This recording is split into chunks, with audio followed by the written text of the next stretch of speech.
Hi, everyone. Welcome to today's Girls Talk Math public event called the Perseverance Panel. This is a great opportunity for us to have a discussion about factors that can slow us down on our math journeys and also factors that can help encourage us and push us forward. So we really want to focus in on this. And to get the panel going, we invited some researchers who can talk to us about their research on a couple of topics. So we're being joined by Dr. Devasmita Chakraverty. She's an assistant professor at the Indian Institute of Management, Ahmedabad in India. She's dedicated her career to studying the imposter phenomenon in academic fields, especially in STEM. Dr. Deva has a PhD in science education from the University of Virginia, a master's in public health from the School of Public Health, University of Washington, and a master's of science in environmental sciences from the University of Calcutta. We're thrilled that she's here to join us to talk to us more about imposter syndrome and what we can do about it. Our second panelist is So Yeon Lee, a PhD candidate in learning sciences in the Educational and Counseling Psychology Department at McGill University.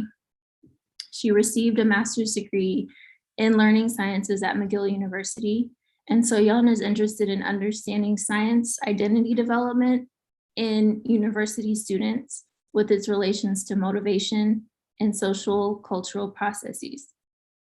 So we're really excited to get the panel going. For our campers, if you have questions, please feel free to use the Q&A feature at the bottom of your screen, and we'll have some time to discuss your questions and ask the panelists for their views on that. I suppose we can go ahead and get started unless anyone else thinks we should wait 1 or 2 more minutes to see if anyone else is going to join. I think we can just start. Perfect. All right, so we're gonna start with Dr. Deva. The floor is yours. Thank you. Thank you, Angela. Very happy to be here and chat about one of my favorite topics. I've spent a lot of years now just talking to people, interviewing people formally, informally, and just asking, what does it mean to feel like an imposter? So what I'm going to do is share some of those snippets. Instead of me telling you what it is or what it is not, let me just show you some of the things that people talk about. I hope my screen is, I'm sorry. Yes. Is visible? Yeah. So we'll look at some of the things that people say. And remember that the imposter syndrome has been written about, has been talked about a lot, especially more recently. A lot of people who are well known have also talked about experiencing imposter syndrome or imposter phenomenon. So let's look at some of these. When I was offered an internship in Google, I couldn't believe it, and I just felt like I got lucky. I feel that I'm invisible. I should not be here, and my advisor regrets having me in her lab. Because I don't do it. For me to finally start failing. I'm terrified that I do not belong in the PhD program, that my acceptance was a disastrous mistake. My intelligence has nothing to do with why I'm here. After getting into Stanford University, I was convinced that it was a mistake and I was only accepted because I was a minority. I did not belong in science. I chose not to attend and accepted admission at a lower ranked college. Now, if you look at some of the words, some of the lines that I've highlighted, I just got lucky, I'm invisible, I should not be here. There are so many different ways in which the imposter syndrome could manifest. Stay in the mind.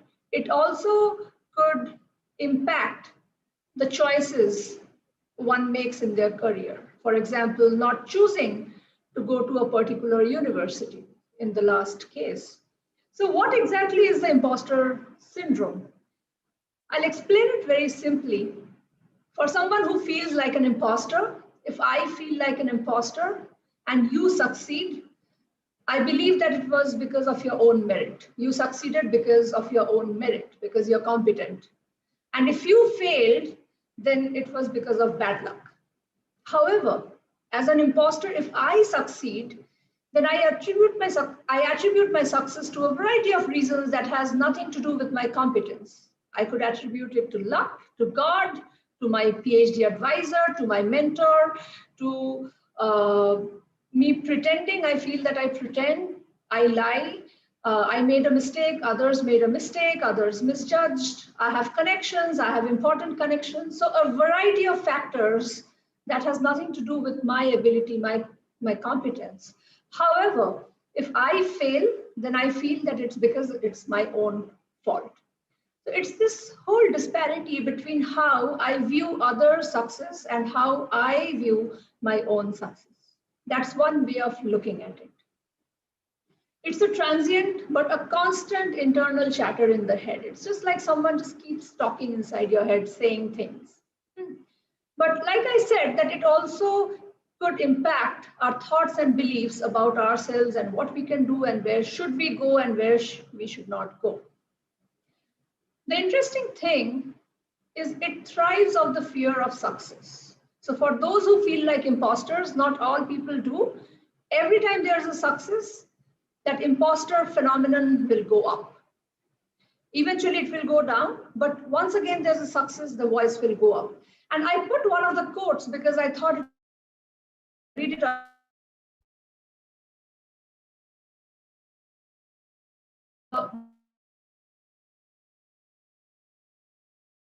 Research.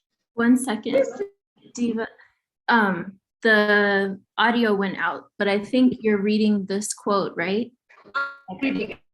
Okay.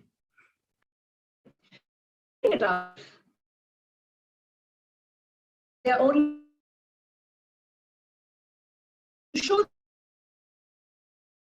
I'm all as chair work in a catch 22. So this person believes, and this was someone who's a full professor, she held an important position, she feels like an imposter. Every time she feels like an imposter, she overworks, she tries to do more than she could, and she gets that success. And because she gets that success, the voice that you are an imposter goes even louder. So she feels like she's trapped in a catch-22 situation. Now, some of the persistent ways, it could for some people, it could be very persistent. What are the different ways in which it manifests? Again, these are some of the things that people commonly talk about. I'm reluctant to apply new knowledge, or I do not ask for help. I'm scared of public speaking and scientific writing, because every time you go out there, you go up there and talk to people, that fear of being discovered as a fraud goes up. I'm scared of progress and public recognition. I tend to compare myself unfavorably with others. I do not belong. I hesitate to pursue a new idea. I do not ask questions.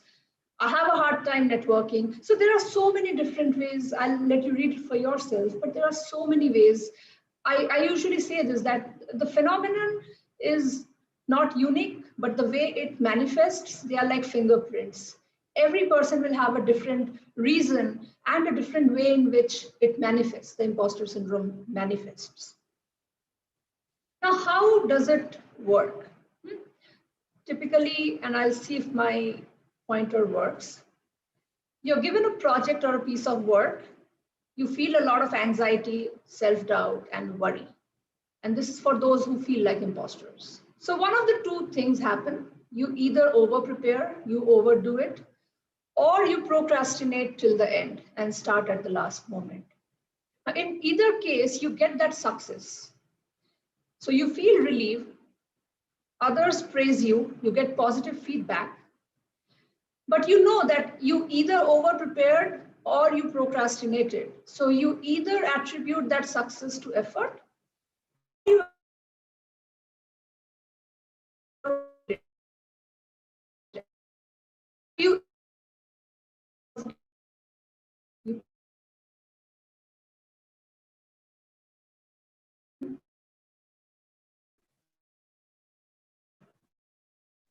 this is how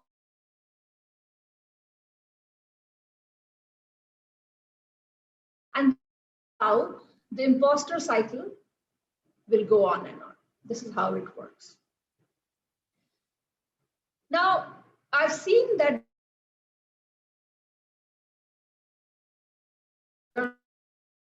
I'll ask you to pause one more time because the audio went out, and I think this part, wait for the, it's still a little choppy. maybe it will get better. Yeah, it seems like it'll be choppy for about a minute and clear up. Right. So, I mean, that's why I have things written here so that even if you miss out on a few seconds, you still follow what I'm talking about here. I hope that's okay. Now. Yeah. It's good. Yeah. Yeah. But feel free to stop me if it. So there are some people who are more vulnerable more than others, especially women, members of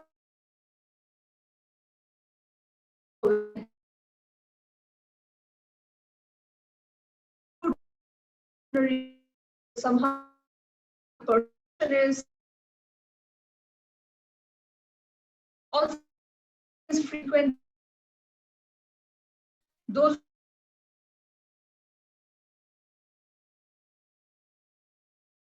huge role to play, not just voices, standalone inner voices. We get a lot of these cues from the environment. And I'll show you some examples. Even if my voice goes out, you'll be able to make sense of the things I'm talking about.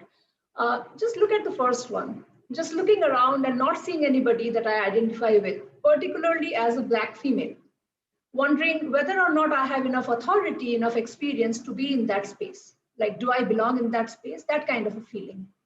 Or look at the second one. A colleague makes comments like, your brain is not as developed as the male's brain, and you cannot be possibly as good of a scientist. These comments make me question whether I really deserve to be here. So, example of microaggression. Also feeling voiceless. There are a lot of examples of women asking questions, female students asking questions in class, and the professor would not be happy.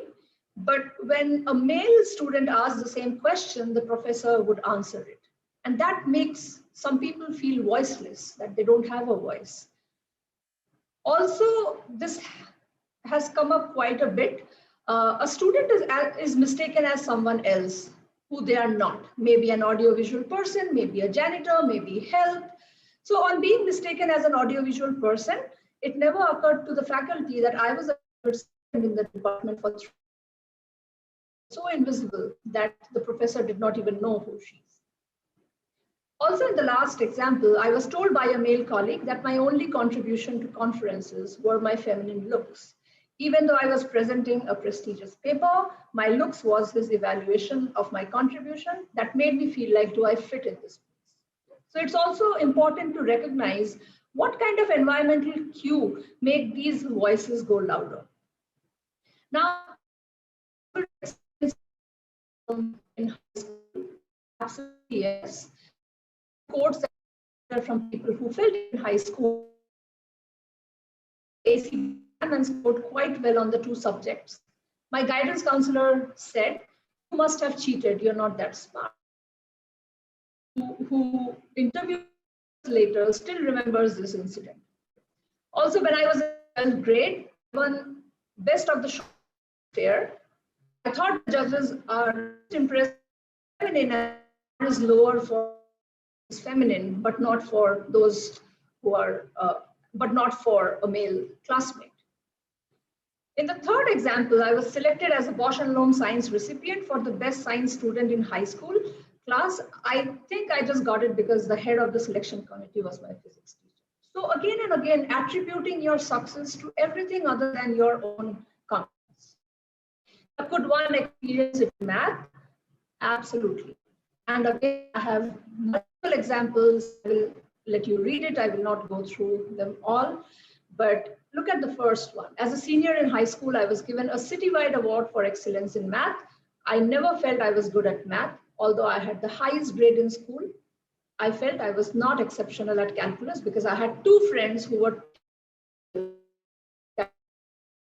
comparing yourself favorably peers are doing.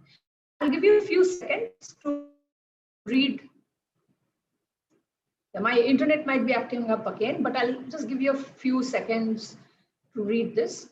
And that is how I would introduce to you what imposter syndrome means and how it's not just an internal voice, but the environment has a lot to do with how we get some of these cues. All right, I'll go ahead and I'll stop sharing my screen for now.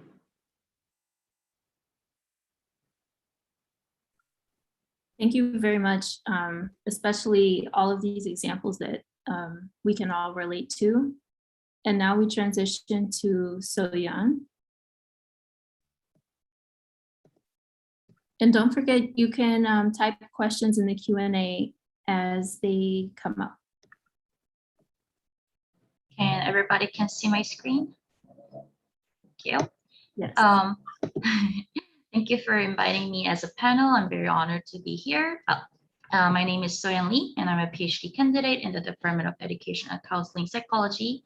McGill University is located in Canada, so it's the east part of the Canada. Today, I'm invited to talk about self-efficacy. Have anyone heard about the term self-efficacy? I don't know whether I can see people can raise hands, but if you have heard of it, could you raise your hands? And great, thank you. Yeah, so I'm gonna start with a little bit of introduction and motivation because I'm a motivational researcher. So I don't know whether you have seen this comics. This is kind of a popular comics that comes out if you look for motivation comics. So what do you notice here?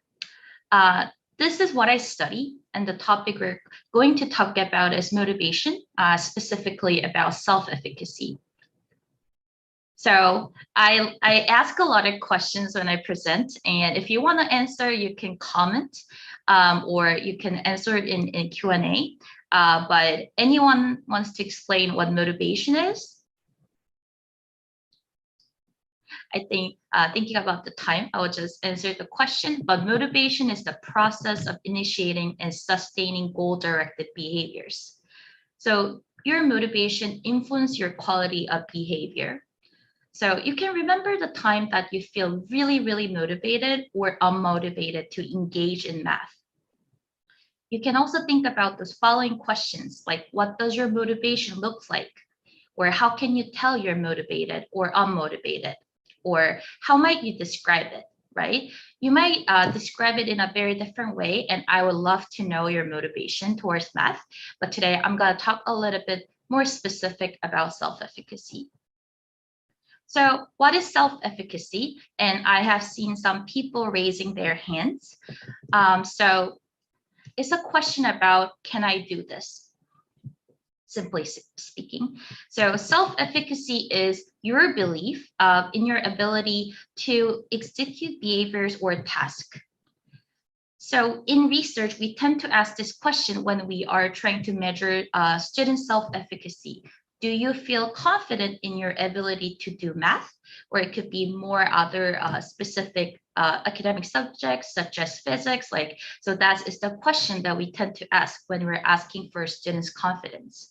So you can think about self-efficacy very simply as self-confident. And I have in my title, I said, I've got this, right? So when you have a sense of efficacy, you can answer that, oh, I've got this. I have this confidence to do this. So how does this sense of efficacy develop? So what are the sources? What are the predictors? So Albert Bandura was the psychologist who proposed 4 different types of source belief that develop self-efficacy. So firstly, mastery experiences. So simply speaking, we can think as I did it. And it could go different ways. It could be either positive experience, I did it, or negative experiences. When you have mastery experiences, it helps build your confidence. And one thing I want to tell you that is that it does not always need to be a big accomplishment. Still, remember that small successes are successes, and it is accumulative.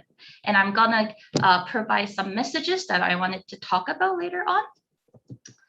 And secondly, there is another source belief, which is verbal persuasion and feedback. So when you hear about this feedback or persuasion, you can think about your teachers or caregivers' feedback or encouragement about certain subjects. So here, since we're talking about math, think about the encouragement or discouragement that you got regarding math. How did it affect you? So to give myself as an example, as a researcher, I often receive feedback from multiple people. It's not only from my supervisor, but I got from a public audience. Because I meet with computer science students, I got a lot of feedback from a lot of different audience. And when I get negative feedback, my confidence shrinks sometimes. And those experience really matters. Thirdly, the emotional state. It could be either positive or negative. So what kind of emotions do you feel when doing math? So anxiety is known to be negative of one's ability to complete the task. It's not related to STEM, but you can think about writing. I first personally feel anxious when I have to write a paper. So the feeling of anxious sometimes make me even procrastinate, and this feelings also does not help me to finish the task.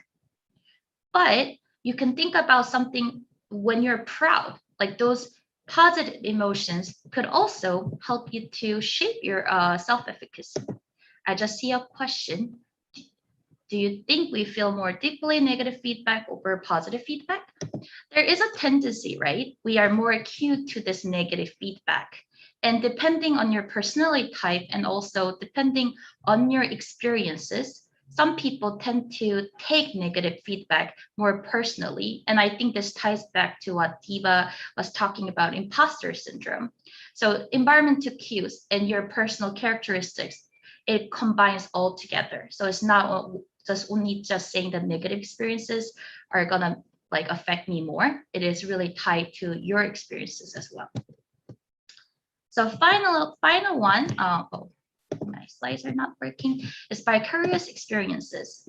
So simply speaking, you can think it as a modeling. So you can improve your performance or behaviors by learning from what others have observed. So you're in this girls math camps and you have meet different people. By observing what they do and how they have done math, it could actually help you to develop, oh, this is something I can try. So this modeling experiences are very important. So your role models can be someone who is famous, but it can be your family or your close ones as well. I have done an interview with women of color students when I was doing research, and they talk about the three musicians in this movie of Hidden Figures. I don't know whether you have watched that, but she got really interested in math and computer science because of the three models. And she watched the movie, she tried to understand what they had to do and how they overcome the struggles to become a math musician. And that actually helped their experiences. So it is good to have models. So think about the models that you can have, and the people you meet in girls camp and the groups that you engage in could be a good experience building. And as Diva mentioned, the sources of self-efficacy are not just associated with your experiences, but also with your environments and context. So the theory itself acknowledges the fact that our beliefs are closely linked with the context that we're living in. So that's one thing I wanted to also mention. So high self-efficacy is related with numerous benefits. And it is not just about academic performance. So in research of self-efficacy, people tend to say, oh, high self-efficacy, like good academic performance. yes, there is a very strong effect, and I'm going to talk about them more. But the people with high self-efficacy has a positive relationship, resilience, and healthy lifestyle habits. It's not only about the educational achievement. And also, it has known to influence your interests, goals, and persistence. So there are different research regarding the effects of self-efficacy to different outcomes. And I just want to mention that mathematical self-efficacy is a very strong predictor of achievement, even when controlling for previous achievement. There's so many research findings how having high self-efficacy is beneficial for low-stakes standardized tests, overall math grade in school. And there has been research about that having high self-efficacy, especially for female students, there are more benefits for their vocation and college major choices. So the higher you have self-efficacy, they were more likely to go to vocational schools that are related to STEM or choose a major that is related to mathematics, such as like computer science or different related areas in math. And there are other factors, right? It's not just only about self-efficacy. There are different things that affect, especially goals, like achievement goals. And there are something that is called growth mindset. I don't know whether you guys have heard about this mindset theory, and I will briefly talk over and give you more details in later slides. But I want you to also think about what about goals, and what goals do you have in terms of math, and what are your goals related to? Is it more related to the learning experience itself, or is it more related to your performance? And this is a very important question to ask in motivation, and I'm going to talk about it a little bit more. And the growth mindset. So I use the quotation to explain what it is. I can learn to do anything I want.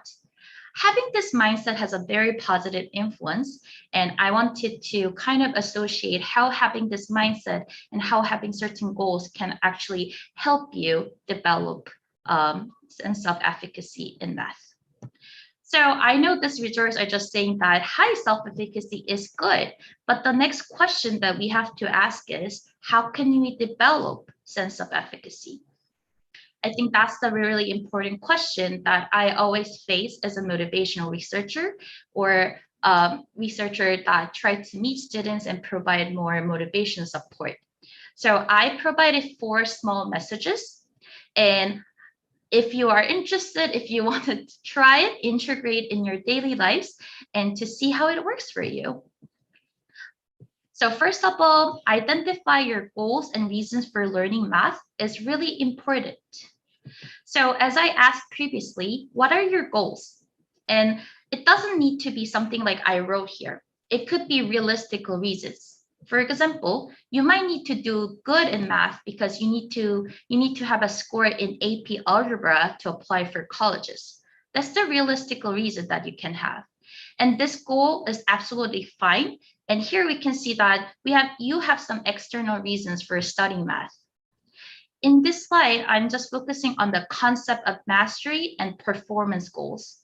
So mastery goals can be examples of, I want to learn mathematics, or you might be really interested to know why this equation works. So you're really focusing on developing your own confidence, and which is known as mastery approach goals. But sometimes you might be just interested in demonstrating your competency to other people, which can be linked as I want to perform better than other in my class, which is performance-oriented goals. And also in here, you could have avoidance goals, right? You don't want to show that you're performing poor, so you want to avoid. So what I wanted to say is your goal is really important, and research always say that mastery approach goals are linked to better achievement, better strategy use, and better interest in academic subject. Performance goals can result in better achievement in a short term when you look at it. But if your context is too competitive, it can be maladaptive in a long run. So certain balance is always important, but reflecting why you're studying math, why you're learning math is always crucial because your goals relate to your behaviors, emotions, and cognitions. The second message I wanted to talk was build up small successes. So do you remember that mastery experiences were one of the sources of self-efficacy? And it has been known that it has the strongest predicting effect of self-efficacy.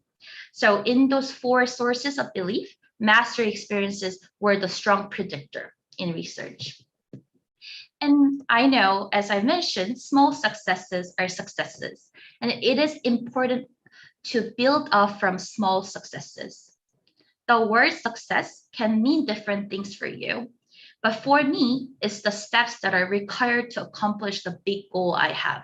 So there are steps that you need to go through in order to achieve something that you really want. So I'll give my example because that's always easy to, sorry, Angela. Oh, I was going to say there's a question that Oh, came sorry. in that's very on track with what you're discussing now. Mhm. And it says, it's hard to focus on anything other than grades when taking a math class. Is getting an A a bad goal to choose? So one thing I have to say is there's no bad goal. Your goal can be performance oriented. And sometimes it could be very important for you. It could be a motivator. But sometimes when you keep setting this performance oriented goal, it can negatively affect you. So what if you experience something later on? Like sometimes you might not get all A's, right? And sometimes you might get negative experiences. It's just more about how you overcome these challenges. And there are different goals. So I think having a balance is something that I really always stress for students.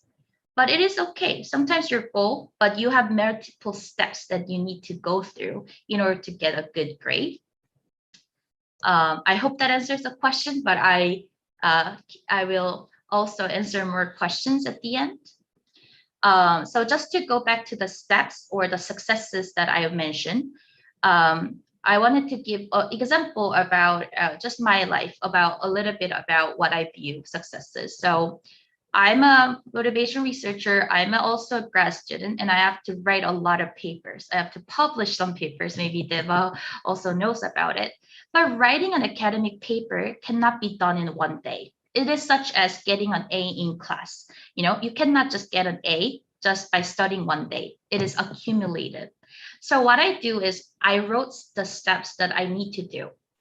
So there's multiple steps in order to publish a paper. And it is similar to getting a good score in class. It could be that your small step is that solving a challenging math question, right? In order to get an A, you have to answer the question correctly, right? The challenging questions. And usually I will say this as a small step, like explaining a math concept to a friend. So these are the steps. And also when you accomplish these successes, you have positive feelings.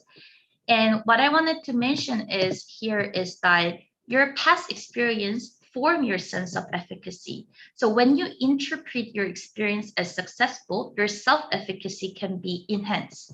But remember that small successes also count as successes. And then eventually these small things become big. It's more about step by step. And I just wanted to make sure that you know about this. And I think everybody knows about this, but sometimes we forget about like that small successes are meaningful. The third message I wanted to say was that focus on what you can control.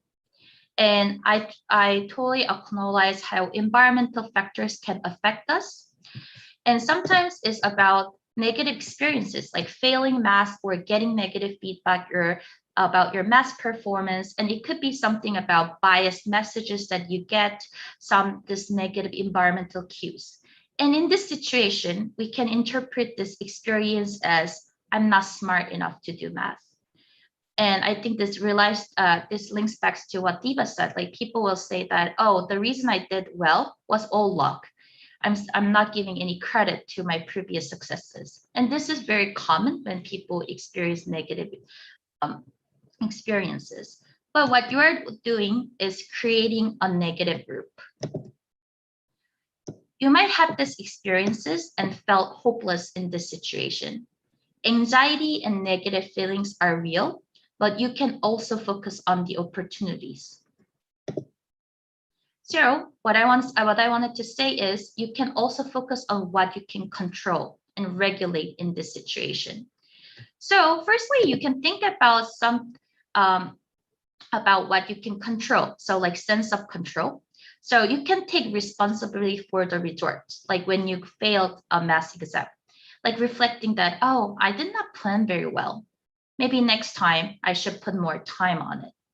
Or it could be that, oh, I did not study hard. Or it could be that, oh, my studying habits were wrong. So you take responsibility. You can do that if you think that these results were based on lack of time or lack of study habits.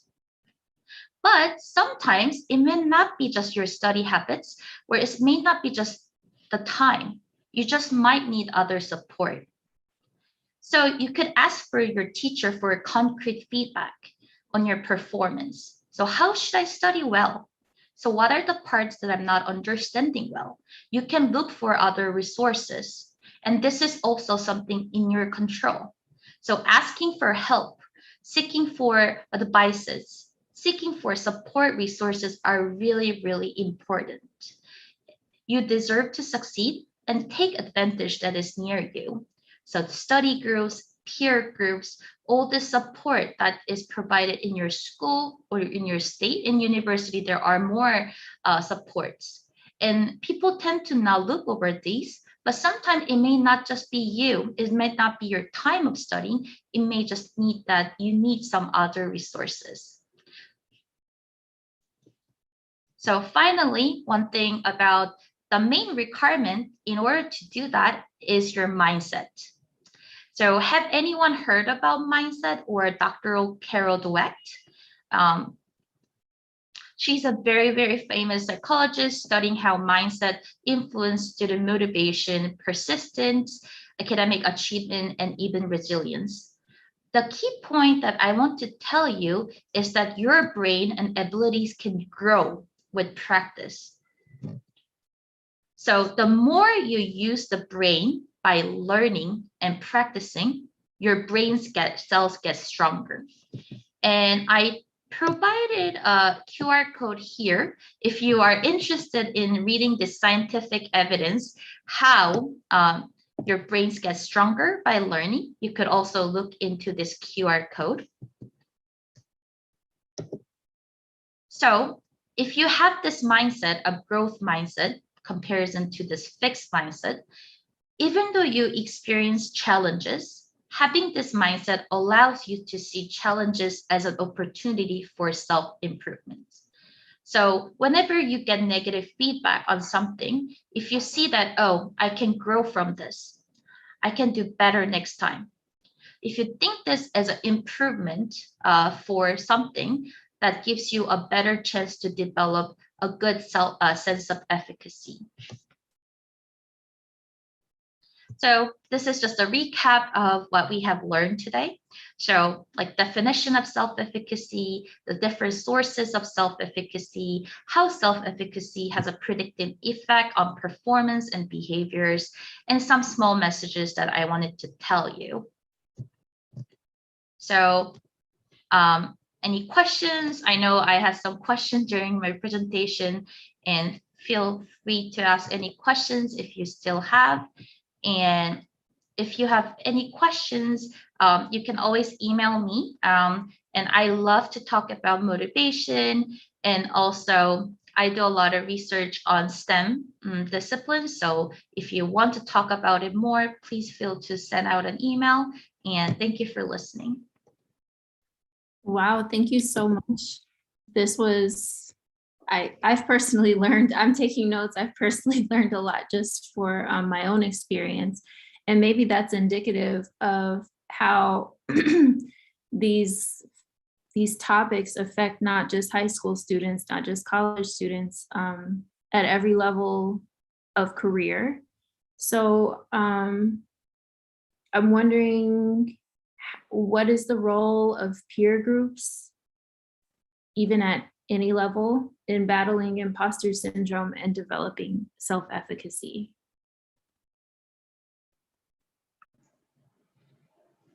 Yeah, excellent question.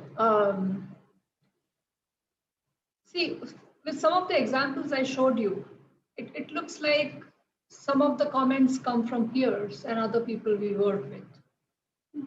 But it's the same people, the same group who can become our support system. And is it okay if I go ahead and show you maybe a slide or two where I have a few things that I wanted to share about what we do over here? Absolutely. So one of the questions I get asked is, what can I do about it? Now, how do I know if I have the imposter syndrome? The easy way is if you go and just look for the Clan's imposter phenomenon scale on Google. It has a PDF version of a scale that, in fact, what I didn't tell you is this term was first coined in 1978 by two psychologists, Dr. Clance and Dr. Imes. And a few years later, they came up with a scale. It's a very simple 20-question scale where you click on some answers, you get a score, and then that scale tells you how do you interpret your score. So take the scale, I mean, to begin with, to see where you stand.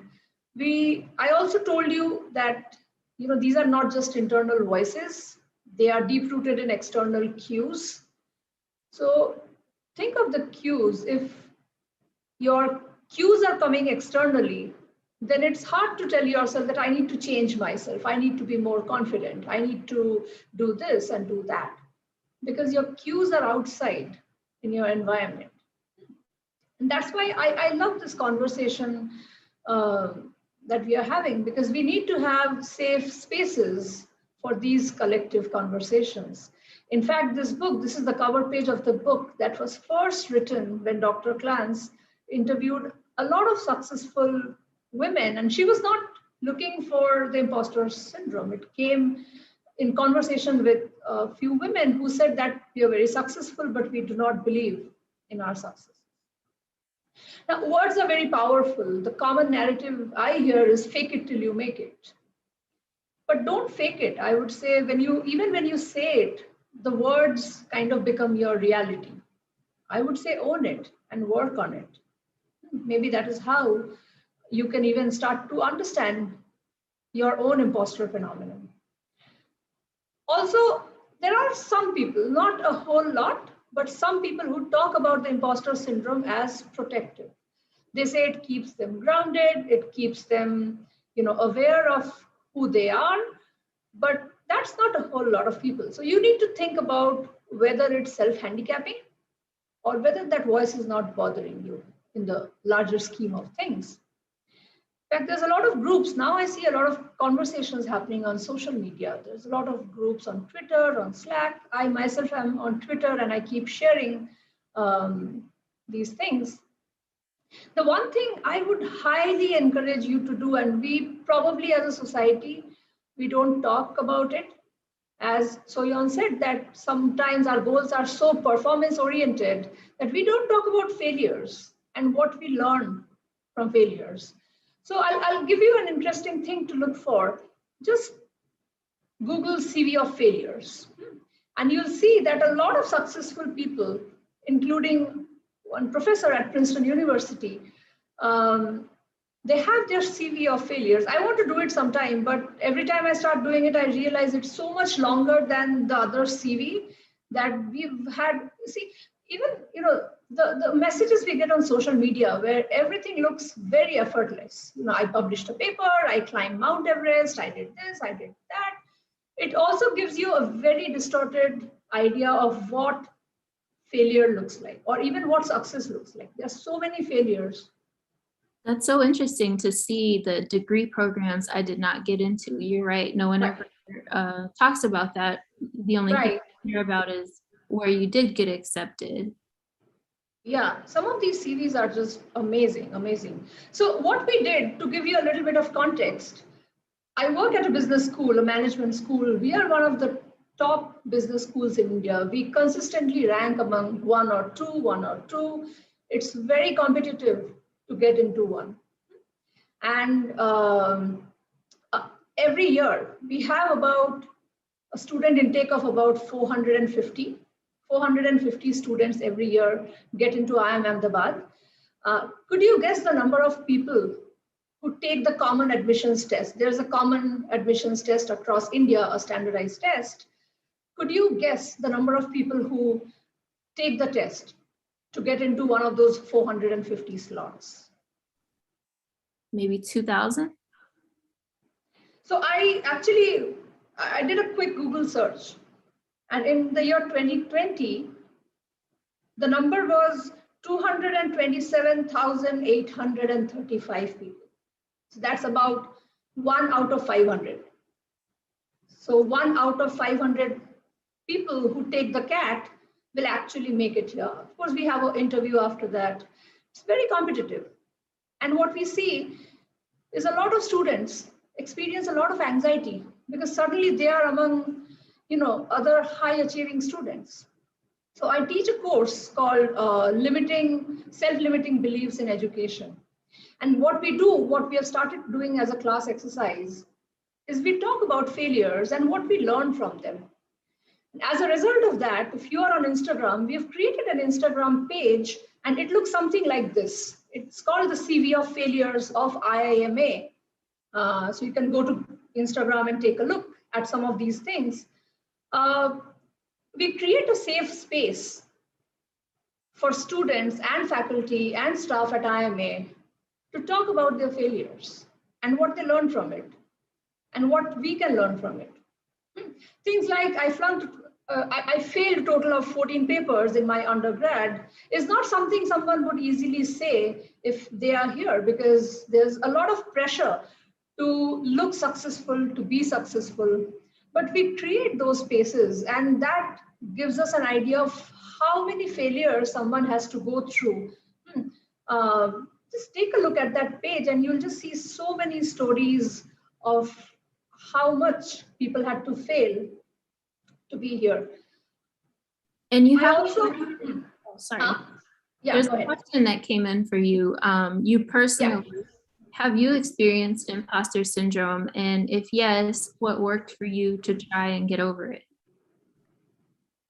Yeah, that's a great question. I've thought about it. In fact, see, it's very hard to objectively assess it when you spend all your time working on it. How do you separate you, the researcher, from you, the person who might be experiencing it? And so I think about it often. Yes, there are situations when I've felt like an imposter, but it might not be the same situation that I hear others talk about. Public speaking is one of the things where I have a little bit of anxiety. I keep asking myself, am I the authority who can talk about imposter syndrome? Think about it. I've done this research for a long time. But I've also seen that in groups where I either don't look like the others or I don't speak like the others, that is when I feel a little bit of imposter syndrome. But I know about it enough to snap out of that negative self-thought. So if I am speaking with a different accent, or I look differently, or I dress differently, that is when it might come up. But I know about it enough to quickly snap out of it. Just one last thought I wanted to share with you, that what I do is not just the research, but also I created a Twitter page, and this is my Twitter handle, where from time to time I keep sharing interesting work that people are doing or on the imposter syndrome, or even things that people are writing about. So you might want to go on social media, because that you will find a lot of resources where people talk about their experience and just create the community you have. Now, going back to your question about peer effect, this project is completely driven by peers, and peers talking about their failures and learning that, oh, it's not just me who has failed or who's got a D or an F, but the person next to me also did. And that makes it a little less painful. we need to create our community, and we need to have these conversations not just in islands, but in larger levels. And that brings me to my next question, because you mentioned community resources, and So Yeon also mentioned one of the ways to handle a setback or failure is to look for other resources. So what advice would you give to, say, a high school student who's taking AP class for the first time, or even the seniors as they transition to college and may be in a new social circle and yet are looking for other resources and other, like, a sense of community? Yeah, the one thing I would highly recommend is start separating the feedback on the work from the feedback about you. Saying that this work needs improvement. Like you talked, So Yeon, you talked about writing a paper, and some of the reviews that you will often get just break your heart. But it's the work that needs improvement. It's not me, the person who's bad. So I think this is one advice. If I had to give one advice, this is what I would give to all students, no matter where they are. To learn to separate the comment on the work from the comment on the self. I don't know, so and if you have something to share, I would love to hear from you as well. What would you recommend? So Angela's question was how to create a group or a sense of community. And I think reaching out is like a really one way. So I have never studied in North American setting at that age, so I know it could be different because I'm from an East Asian culture. But most of the time when I first moved to Canada, what I did was I did not have anyone. I did not know anyone because I just started a grad school here. And I just started to talk to people.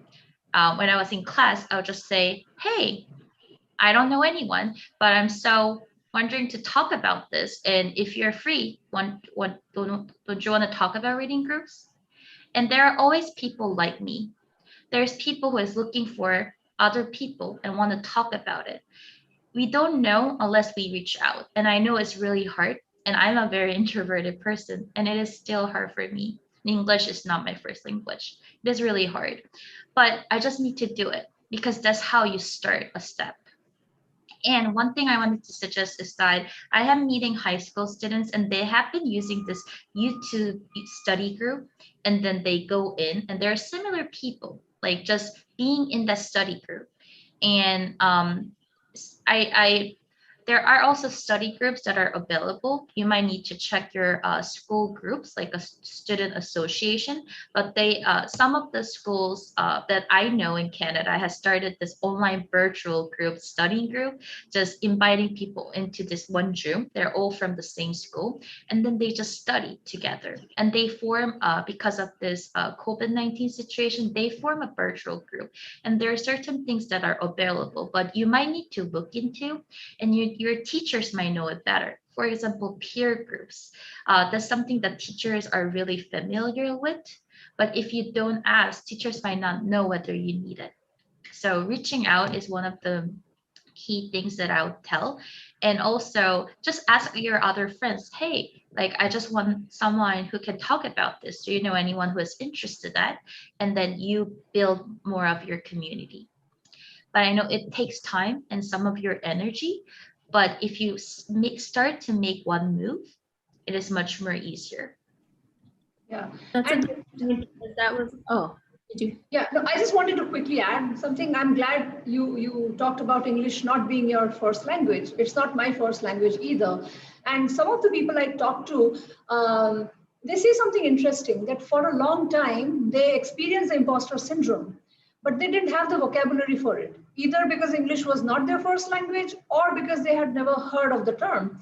And so the way they described their feelings was, I'm crazy in the head, I'm going crazy, I don't know what's happening. So just knowing that it has a name also helps a lot, because now you can look it up, you can see what it is, you can go and find some of the solutions that people have out there.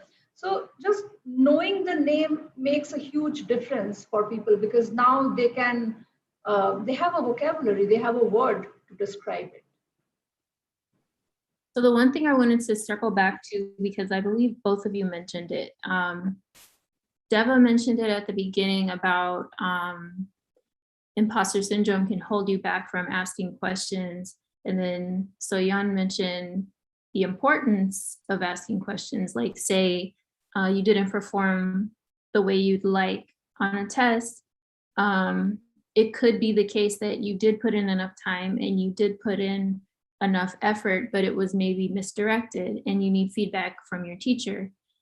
So my question is, what advice do you have for getting maybe shy or uncomfortable students the courage to ask their teacher or to reach out to others, like you're saying, be the first one to ask another student, you know, what advice do you have for students who feel like that's too hard?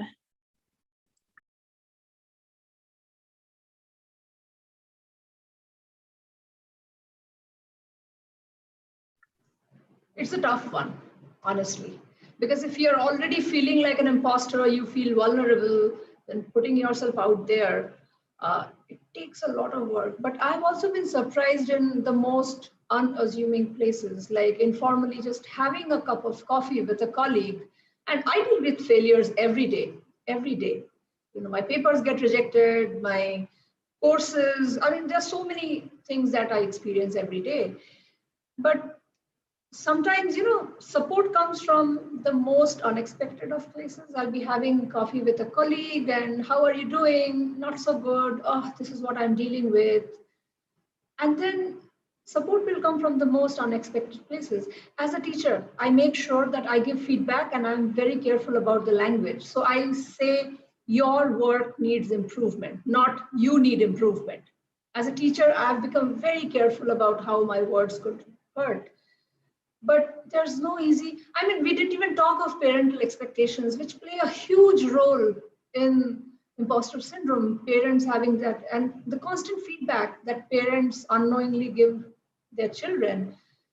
It's a hard one. I mean, I would say I can't say, oh, you should do this. It's just a hard conversation to start. Yeah, I agree. It's a very tough question. And it's scary because we just don't know, right, what will happen. But one thing I always want to say is that that it is an opportunity for you that is available for you. It's your choice to ask questions, and you don't need to always ask teacher, right? You can search for different ways to look for it, right? If you're not sure, you could ask for your older siblings or other people, neighbors, people who are close to you. Doesn't always have to be teacher, but start with people who you're close with. Ask questions, and there is no good or bad questions. Questions are really meaningful. And just to know that you are taking advantage by doing this. So view it as growth and try from small things. Just asking questions here. I know some people just ask question here by written. That's amazing because you're always reaching out for help. And it doesn't have to be verbal. If you're scared of talking about that, you can ask teacher in the paper, right, saying that as a note, I'm so scared for asking questions, so I'm writing a letter for you, and it's totally fine. There's different method that you feel comfortable for asking help. So use that and people will respect it. And if not, you can accommodate with each other to talk about it. But don't start, if it's so terrifying for you, don't start to just ask questions directly. Start from smaller steps that you could try.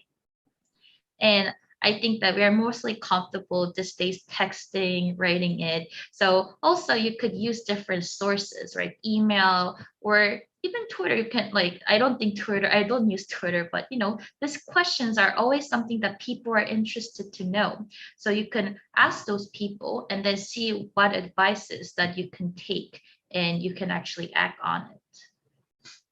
Well, there's some really good points. I especially like framing if it feels difficult, framing it as a growth opportunity and saying, this is hard for me, but I can see this as a growth opportunity. And I also really like the suggestion of possibly writing a note to your teacher. There have been times where it didn't involve my professor or my teacher, but times where I felt like I needed to ask a question, but I felt too uncomfortable to do it in person. So I did write a note, and it went very well. So I'm really sad to see that our hour has come to the end. I feel like we could have continued this discussion for more and more hours, but we really want to thank you, our panelists, for being here. So virtual claps for everyone. Also want to remind your students that the organizers of Girls Talk Math are also a resource for you. You can always email the Girls Talk Math email, or if you have organizers' emails, you can email them personally as well. And we see someone, one of the organizers said, this has happened to me as an instructor. A student wrote a note on test, and it was a great way to know they wanted to connect. So that's even more positive reinforcement that if you feel uncomfortable speaking face-to-face with your teacher, your professor, you can write a note, and that's a good way to open up the conversation. So we'll conclude our session now. Thank you again. I really can't thank you enough, because I feel like this is very helpful for not only the students, but even us as the organizers. So everyone, take care and enjoy the rest of your weekend. Thank you. Thank you so much for having us. I hope this is the beginning of all these conversations, and thank you so much. Thank you so much as well. Have a great weekend as well.